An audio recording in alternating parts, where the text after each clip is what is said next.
Willow is extremely picky about food, so I skip class to bring her a meal. She admires the top student, so I write love letters for her. After the college entrance exam, the top student went to a prestigious university while I went abroad to study with Willow in a foreign land. I finally took my chance and won her heart. However, what I never expected was that the top student came abroad for further studies as well. The two of them, on the very same day, were caught up in a passionate embrace. When I saw this, I was overjoyed, and I let out a long sigh of relief. Look at how messy this has gotten. The Liu family gave me so much money. I would feel bad running away, even after getting bored of it. I still can't get rid of it. Chapter 1. The Liu family is the most powerful and influential family in the compound. As the only daughter of the Liu family, Willow is treated like the moon surrounded by stars. So I've always been Willow's shadow since I was little. The reason is simple. She's beautiful yet foolish. If it weren't for the Liu family's opposition, she would have been snatched by a talent scout and dragged into the entertainment industry long ago. Looking at Willow's face, I could eat 2 more bowls of rice. Moreover, the closer I was to Willow, the higher my status at home became. As we grew older, everyone developed an awareness of gender. Boys and girls shouldn't be together all the time, but I was different. I still shamelessly stuck with Willow. Willow, under the expectations of everyone, grew into a graceful and delicate young lady. Her eyebrows were soft, her features exquisite, and she exuded a pure, youthful charm. Meanwhile, I gradually became that simp in everyone's eyes. They mocked me, looked down on me, and belittled me, but they didn't know how much I gained. Willow didn't like me, and I played the loyal dog role with my honest and clumsy demeanor, which made the Liu family trust me. My family got resources, and I followed Willow into a class filled with children of the powerful and wealthy. Chapter 2. The high school for the children of the powerful and wealthy is never dull. At home, my future was already planned out, with every path leading to the same destination. Even if one path didn't work, they could create a new one out of thin air. But I was different. My family could only guarantee that I wouldn't have to worry about food and clothing. In situations that required a strong family background, I wouldn't lose points, but that's about it. So I chose to cling to Willow's leg. She's fussy and picky with food, so I skipped class to deliver her a meal. She admires the top student, so I gather information for her. The poor top student, who transferred in with a full scholarship and financial aid, had countless boys pursuing Willow. There were school bullies, handsome boys, second-generation stars, and children of officials, but they all failed. I even once suspected whether Willow might hate men, but at the moment Makoto stepped onto the stage to introduce himself, her eyes sparkled with stars. I immediately understood her thoughts and took the initiative to become her romantic advisor. With this opportunity, I became Willow's incredibly close male best friend and defeated her female simps in one fell swoop. Oh, by the way, these female simps never call themselves simps. They always regard themselves as Willow's sisters. It seems that because we have different genders, my flattery toward Willow is considered simping, while their behavior is viewed as girls helping girls and just friendship. But that's nonsense. If I hadn't overheard them talking behind Willow's back, criticizing and slandering her, I might have believed it. So I bought breakfast for Makoto and played basketball with him during PE class. It was the first time Makoto had encountered someone treating him this well at this school. He looked at me with gratitude and trust in his eyes. It was at that moment that I handed him the love letter I had prepared earlier. Makoto was speechless. He stood frozen for a moment, looking at me in disbelief. I quickly added, "It's from Miss Liu. She asked me to give it to you." As expected, Makoto was focused on his studies, and women would only slow him down from solving problems. So without even looking at it, he tossed the love letter into the trash can. Willow went to see Makoto, but instead, she was sternly lectured by him. Makoto stopped talking to me altogether. I didn't care. I was busy comforting the heartbroken Willow. She had been pampered and spoiled, sailing smoothly through life, and this was the first time she had encountered such a setback. She drank wine, getting herself drunk after just one glass. After getting drunk, she leaned on my shoulder, her eyes filled with tears, asking me over and over, "Why? Why doesn't he like me?" I gently comforted her. "He just doesn't have good taste," I said. "Willow, I like you." I saw a flicker of clarity in her dazed eyes. Chapter 3. After being rejected by Makoto, Willow began to raise fish, as her friends advised her to. According to them, the more fish there are in her pond, the more attractive she would appear, and the more confident she would feel. Even if one fish was gone, she would have thousands more. But her gaze still never left Makoto. Soon, the college entrance exams came around. After the exams, Makoto was accepted into a prestigious university. Willow, however, didn't listen to her family's advice and insisted on studying abroad. When I went to deliver the homemade sweets my mom made to the Liu family, Aunt Liu asked where I was planning to go. I pretended to be indifferent and said, "It depends on my scores. Auntie, you know I've never been good at studying. In truth, I'm quite good at it, but I spent most of my high school time bathing for Willow for all her big and small matters. I would be the first to contact the Liu family's secretary." Aunt Liu looked at me thoughtfully. That summer was an unbearably long wait for me. Others were waiting for their scores, their university acceptance letters, and the start of school. I, on the other hand, was waiting for the favor of Lady Luck. Finally, on a quiet summer night, Aunt Liu personally called and invited our family over. I still remember how cool the breeze felt that night and how clear the sound of the cicadas was. As expected, with her daughter going abroad, they couldn't bear to be at ease. My future was inevitably tied to Willow. For a long time, the brighter Willow's future was, the brighter mine would be. A month later, Willow and I went abroad to one of the world's top universities. The way Willow's friends looked at me was full of jealousy. She gritted her teeth and said, "George, do you really like being a simp that much? Don't you have any self-respect? Oh wait, if you did, you wouldn't be delivering love letters for your goddess to other men. You're just a shameless waste. You can be a simp for life, like a clown." Look, I thought, how ugly is a woman's jealousy. Chapter 4. After going abroad, Willow's popularity only grew. Her features became even more refined and three-dimensional. Her youthful aura gradually gained a mature charm, and her delicate curves added a hint of sensuality that made one's heart race. I continued to dutifully serve her, following her every command. In the first year abroad, Willow let loose, traveling around, exploring mountains and rivers. In the morning, she was in Seattle, and by night, she might be in Los Angeles, enjoying her freedom to the fullest. During the new year, Uncle Lou's mistress, along with her 13-year-old illegitimate child, caused a scene in front of Aunt Liu. Aunt Liu told Willow not to come home. I spent the new year with Willow in New York.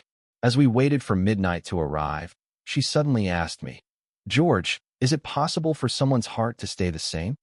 I didn't hesitate and answered, "Yes, it is." Willow smiled and said, "But I think I've stopped liking Makoto. I can't even remember what he looks like.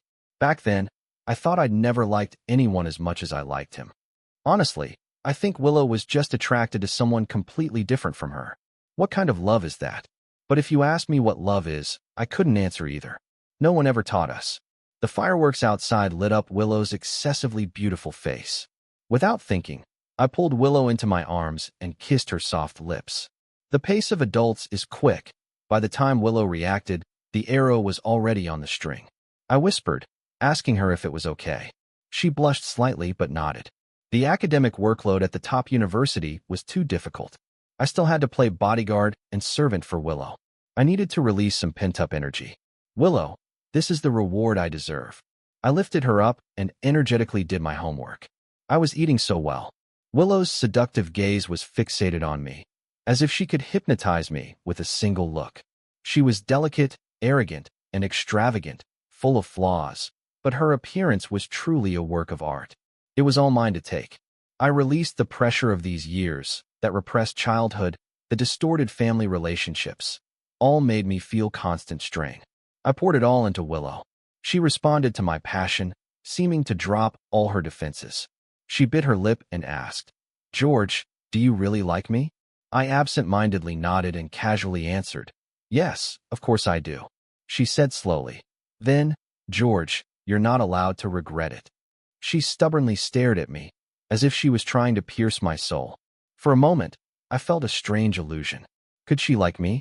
After that night, Willow and I were together. There was no confession, no announcement, until one time an Italian exchange student had been pursuing her for a long while. She finally impatiently said that she already had a boyfriend. News spread like wildfire. Many people started asking who Willow's boyfriend was. A few days later, I received a call from Aunt Lou. Of course, she knew everything, and she had long expected this day. So she didn't scold me, but instead asked about my studies and sent me a large sum of money, reminding me to take care of Willow. She said, "George, I really appreciate you taking care of Willow during this time."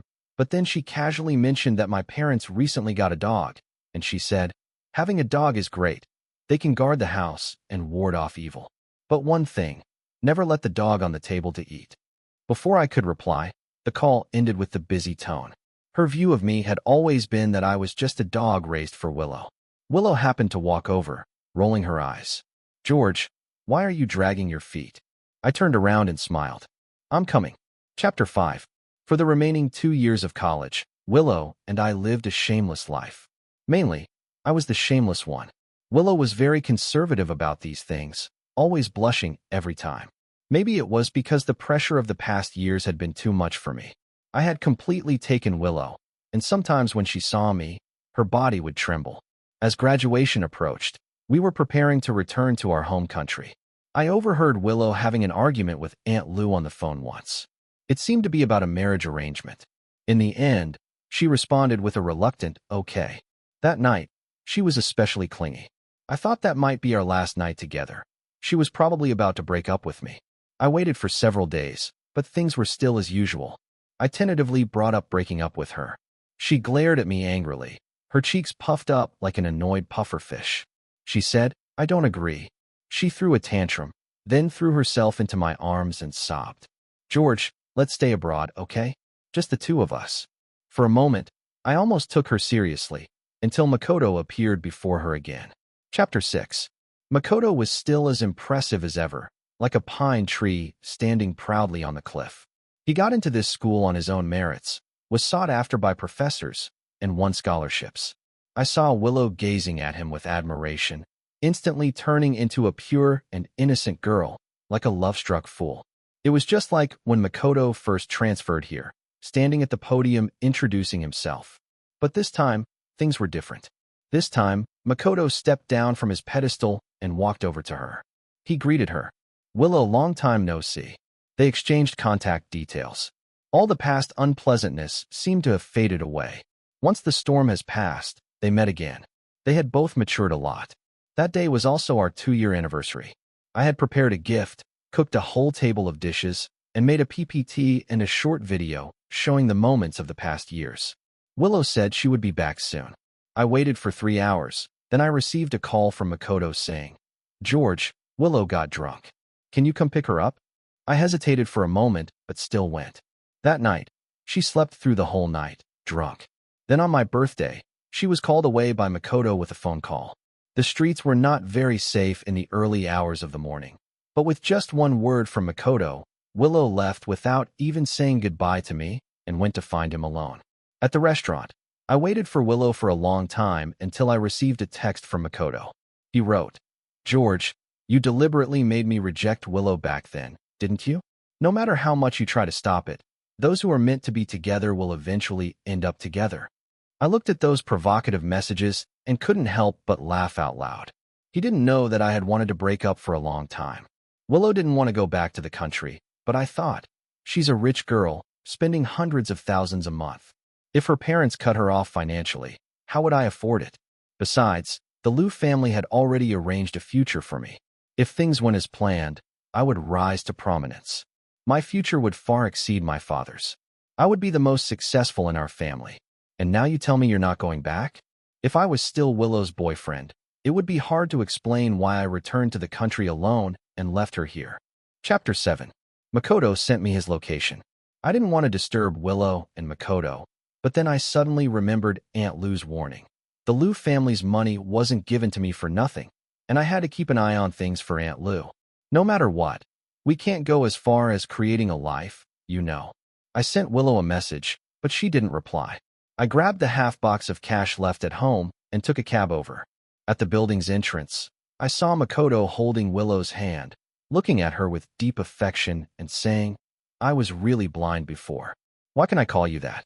Willow nervously and uneasily bit her lip, as if struggling internally, but she didn't pull her hand away. After all, the once distant moonlight was shining on her for the first time. How could she refuse? Finally, she nodded and said, "Okay." Makoto saw me. He gave me a smile, then without hesitation, picked Willow up as they went upstairs. Willow's eyes stayed on Makoto the entire time, never once looking at me. They quickly went upstairs. I stood downstairs for a while, waiting for my turbulent emotions to calm down. A few minutes later, I knocked on Makoto's door. When the door opened, what greeted me was an extremely steamy scene.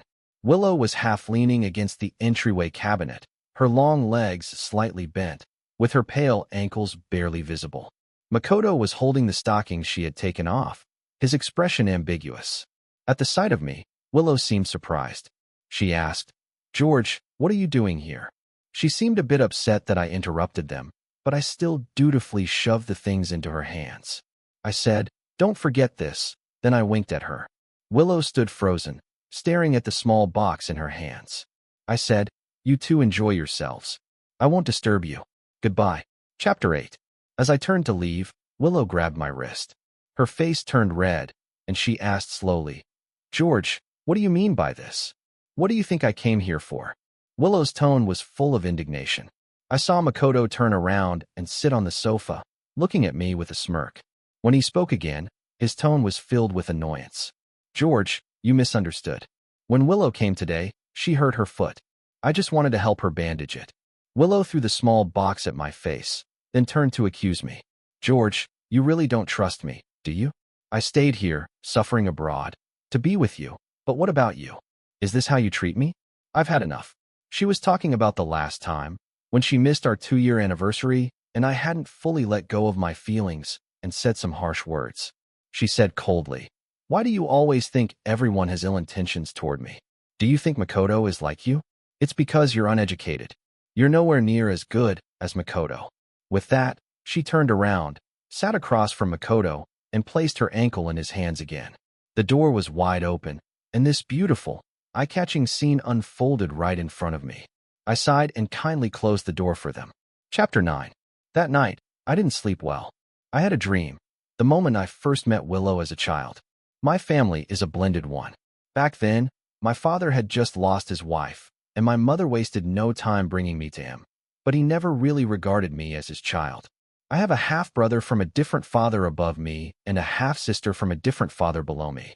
At home, my father commanded the wind and rain, towering and mighty, yet inside the compound, he bowed and scraped to everyone else.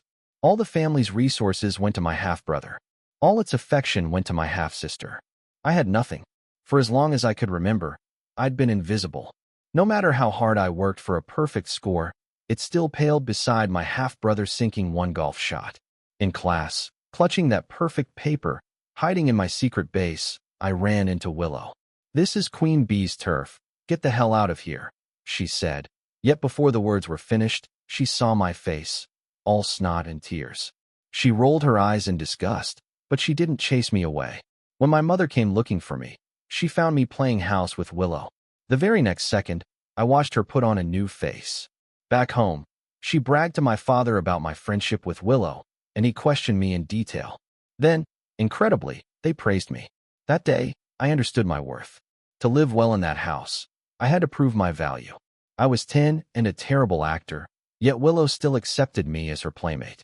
When my half-brother tried to muscle in, Willow told him to scram. I rejoiced in secret and clung to Willow all the more. Year after year, it went on. How could I not fall for her? She was beautiful, rich, and, most importantly, useful. She was like a pedigreed cat, just sitting beside you. She earned you medals. She ignored everyone else and barely cared about you, but she needed your care and hated anyone else's. So now and then, she'd favor you with a glance, let you stroke her twice. I couldn't get enough, yet none of that could outweigh my future. The next morning, Willow still hadn't returned. Aunt Lou called, and I picked up at once. As always, she first asked about Willow, then her tone shifted. "You've done excellent work, but Willow must grow up. Born into a powerful family, she can't act on whim forever. Silk clothes and fine food don't appear out of thin air. When the family needs her to sacrifice, she must accept an arranged marriage. I hope she understands at least that much." Uncle Lou's mistress and the illegitimate child seemed to leave her utterly unfazed. Nothing like the heiress who had nearly broken with her own family just to marry him years ago. I took the hint and replied, "Auntie, don't worry. I'll break up with Willow right away. It won't interfere with her marriage alliance." Aunt Lou was pleased, though she still feigned concern. She laughed. "It's for your own good. Being well-matched in status matters. I know you like Willow," she kept talking. The villa's main gate slowly swung open before me, then closed again, as though someone had been standing there for a long, long time. Chapter 10. Willow came back 3 days later. I saw on Makoto's WeChat post that they had gone out together. When Willow was with me, I used to take her to all sorts of upscale places, but when she was with Makoto, they went to cheap spots and even did volunteer work. I noticed a new necklace around Willow's neck. Cheap stuff? It was obvious who gave it to her. Willow started disappearing for days without telling me where she was going. In the past, I would shamelessly cling to her, but now I was tired. 3 days later, it was a night of pouring rain. Makoto brought Willow home. I had just walked in when I heard Makoto lecturing Willow. He was talking about complicated formulas, while Willow rested her chin on one hand, staring at him intently. I didn't think she understood a thing. She never cared much for studying since she was little. I had tried to talk her into it, but if even Aunt Lou failed, of course I had no chance either. But now Makoto had succeeded. Willow even started asking questions like a well-behaved student. The rain was getting heavier. When Makoto was about to leave, Willow stopped him. Willow said, "There are plenty of empty rooms in the villa. You can stay over." Makoto looked a little hesitant. "Is that okay? Shouldn't we ask George first?" Willow rolled her eyes and raised her voice. "What's not okay? We're the ones renting the villa. Why should he have any say in it?" I didn't interrupt them and went to cook on my own. Willow didn't like takeout and was extremely picky, so over the years, I always cooked for her. As I was chopping ribs, I heard Makoto politely come over and inform me, "George, I'll stay here tonight." Then after saying that, he smiled and turned to Willow. "Willow, me staying here won't disturb you and your boyfriend, will it?" The next second, Willow replied without hesitation, "Not at all. We've already broken up." Makoto pretended to be shocked. "I was just joking. So you really were together?" Willow seemed worried about leaving a bad impression on Makoto. She quickly replied, "We were only together for a short while. Then we realized it wasn't right, so we broke up. It was George who ended it." When Willow said that, her tone was cold, as if she was still holding a grudge against me. The sizzling sound from the pan briefly drowned out their conversation. I focused intently on cooking, as if I hadn't heard a thing. After all, I was flying back home tomorrow. Chapter 11. That night, I moved into the guest room downstairs. My door was pushed open. Willow stood there with her arms crossed, staring at me coldly. "This room, give it to Makoto," she said. I was momentarily stunned. Then where should I sleep? It definitely wouldn't be appropriate to share a bed with Willow again. After a moment of thought, I moved into the servants' room on the first floor. Before going to bed, Aunt Lou messaged me. She had just spoken with Willow on the phone and noticed she sounded a bit nasal. Aunt Lou told Willow to take medicine, but she knew Willow probably wouldn't, so she asked me to bring her the meds and make sure she took them. I got out of bed, took the medicine, and headed up to the second floor. That bedroom. I had lived in it for 2 years, but now I heard Makoto's voice inside. I knocked and waited a long while before hearing a faint come in. Willow glanced at the medicine in my hand and scoffed. She said, "George, you really are a good dog. Do you just do whatever my mom says? Were you with me because she told you to be?" I didn't say anything. What could I say? That I had been plotting for her all along? That I was after her body? Seeing I wasn't answering, Willow frowned and said, "Fine.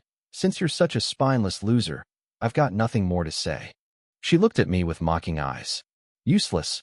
Compared to Makoto, you're really nothing." My heart tightened for a second, but just for a second. Take money, do the job. I had always understood that principle, so I went along with her words and said, "After all these years, I guess you've gotten what you wanted. I wish you two a happy future together." Willow stared at me in silence. Makoto, watching the drama unfold, casually made up an excuse and left. Only Willow and I were left in the bedroom. The air grew thick with awkwardness. My flight was tomorrow morning. That job needed me to start right away. I had already told Aunt Lou, and she had no objections to me leaving a few days early.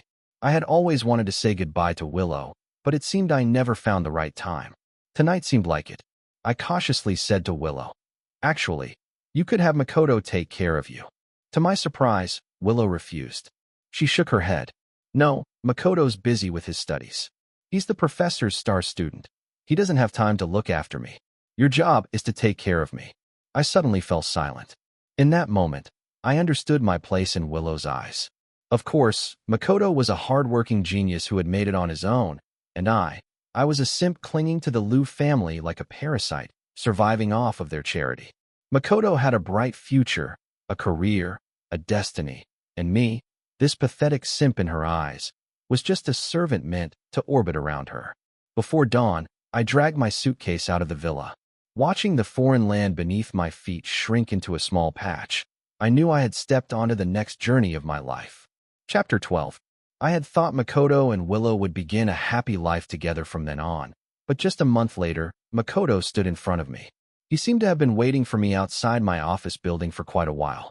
There were several cigarette butts in the trash can beside him. The moment he saw me, he put out his cigarette casually. I got a great offer, so I came back early. Big tech company, strategy department, $1 million a year. I nodded. Congrats. I thought of back in high school when I saw him scratching his head over the last problem on a test and passed him a cheat sheet. He destroyed it completely, then scolded me after the exam for not following the rules. I had pretended to agree, but deep down, I didn't care. I was just trying to get closer to him. I wanted him to trust me, to be friends with me. I had always subtly hinted to him that I liked Willow. I let him see me get laughed at by everyone, mocked as a simp, judged, and belittled. I saw him get angry and step in to defend me. Everything went smoothly, except that after he threw away the love letter, he still didn't want to be friends with me. Now we stood in the cold wind, watching people pass by. He smiled and said, "George, do you think you're so clever?" I didn't answer him, and he didn't seem to need an answer. He said, "You made Willow completely dependent on you. She realized it the day after you left. She tried calling you, but you'd already blocked her. She went to her mom, only to get scolded harshly, called shameless, and then her mom even introduced her to a marriage prospect."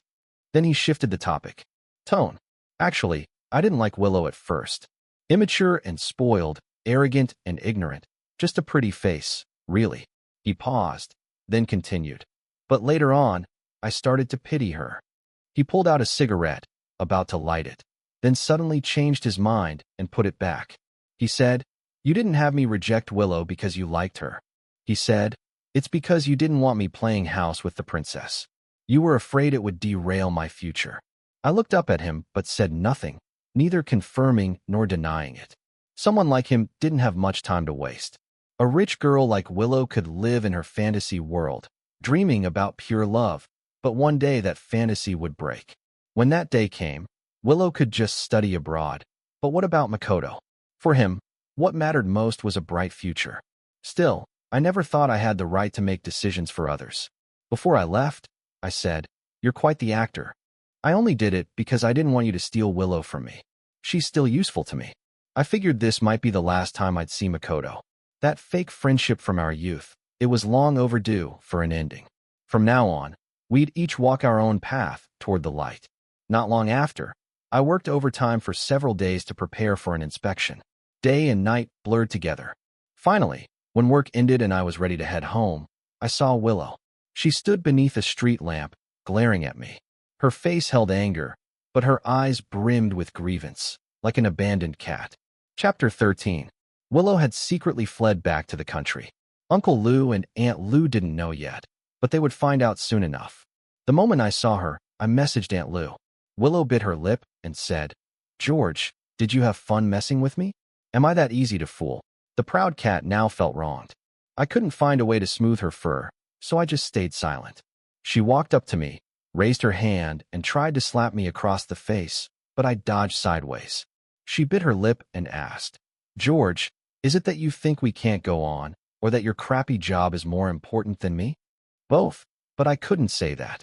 I was afraid if I did, she'd explode right then and there. Although honestly, she already had. She asked, "Or is it that you never actually liked me?" Her voice trembled when she asked that. Yes, I had liked her, but there were too many things I prioritized over her. Besides, a woman like her, I was never good enough for her. There were so many people chasing after her. Even her fish pond was getting overcrowded. I didn't have top-tier talent, or a top-tier family, or a top-tier brain. I didn't think I had anything that made me special. After some thought, I chose a more diplomatic answer. I said, I don't want to be in a relationship that no one blesses. Willow froze. With her level of emotional intelligence, it probably took her a few loops to make sense of that. Just then, the woman I had gone on a few blind dates with recently walked over. Willow asked, "Who is she?" I didn't answer. I just reached out and held her hand. Willow's face twisted with indignation. "You're cheating on me." Seeing that my date was about to lose her temper, I quickly said under my breath, "She's the Liu family's daughter I told you about." My date immediately cooled down. I started to leave with her. Seeing this, Willow Liu got even angrier. She shouted, "George, does she know you're my simp?" I ignored her and turned to leave. Just as she was about to charge at me, the Liu family's bodyguards finally arrived. They held Willow back, and I got into the car with my date. Chapter 14. On the day of my engagement, Willow caused another scene and once again was taken away by the Liu family's bodyguards. The bride's family didn't get angry, of course, neither did mine. We gladly accepted the Liu family's apology and compensation and asked all the guests to delete the videos. Everything was resolved quite smoothly. But just before the Liu family left, I overheard Uncle Liu scolding Willow. "No man will love you acting like this. Come with me now. I don't have time to watch you throw tantrums." Willow stared at me with reddened eyes. After a long moment, she finally stopped struggling. Her lips had been bitten so hard they were bleeding. She slowly uttered one word, "Fine." Since then, I haven't seen much of Willow. She stepped onto the path the Liu family had planned for her. Every time I heard news about her, it was accompanied by envious voices from others. Good news about an ex-girlfriend, that's really hard to listen to. Sometimes I even wondered, did I really like Willow back then? Or was it just the anger of youth toward injustice, looking for somewhere to vent? Chapter 15. 3 years later, my path to promotion hit a bottleneck. My wife and I discussed having a child. In these past 3 years, I hadn't seen Willow again, but sometimes through a car window on the street, I'd catch a glimpse of a familiar silhouette. It was probably just my imagination. During holidays when I returned to the family compound, I did bump into Willow a few times. I greeted her and she nodded back, as if nothing had ever happened. After we decided to try for a child, we started discussing the matter seriously. We'd had a few intimate moments over the years, but neither of us was passionate about it. There wasn't much affection between us, but we were very clear. We were a partnership of mutual interest. She turned a blind eye to my affairs, and I let her do as she pleased. When I asked if she could have a child with me, she didn't refuse. She simply asked, boy or girl. By asking that, she was implying in vitro fertilization. I said, either is fine. My family doesn't really have a say these days. What about yours? If her family had preferences, then they'd have to pay the corresponding price. She thought about it and said, I'll need to discuss it with them. The next day, I chatted with one of my subordinates about kids.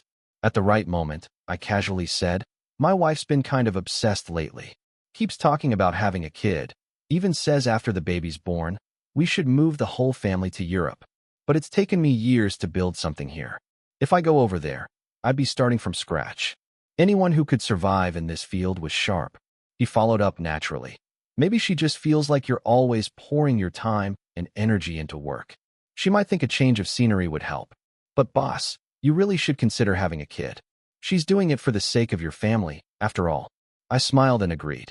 Yeah, I really should think it through. I knew this conversation would spread quickly. I took my wife to the hospital to consult about IVF, but just a few days later, I was transferred to a new post, so busy I barely had time to go home. A demotion on the surface, but secretly a promotion.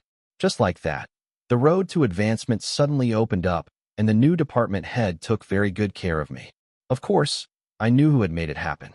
Chapter 16. Another 3 years passed. My wife was caught in bed with someone else by the wife of one of the department heads. I took the chance to file for divorce, but she refused. It wasn't about love. It was because my position and income had become too valuable. She complained to me, this is all your fault. Over the years, you never put any effort into this family. Who else but me would put up with a man like you? Her tolerance was indeed impressive. Back then, She was willing to settle for me. And in the last 2 years, even after someone dug up my dark past, she still pretended to stand firmly by my side. But I didn't need any of that. When someone lacks something in childhood, they spend adulthood trying to make up for it. Like how my room as a child was tiny, just a converted storage space. Now I bought a large home and combined 2 bedrooms to make a massive master suite. There were too many things I missed in childhood, so for all these years, I've been striving nonstop to make up for them. I suppose I've succeeded in compensating myself, like that saying on the internet. I raised myself all over again.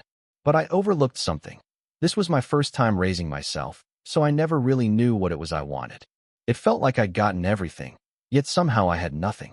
The divorce went relatively smoothly, as long as the compensation was right. The day I walked out of the Civil Affairs Bureau, I saw Willow sitting in a car by the roadside. She hadn't aged at all, still just as beautiful as back then.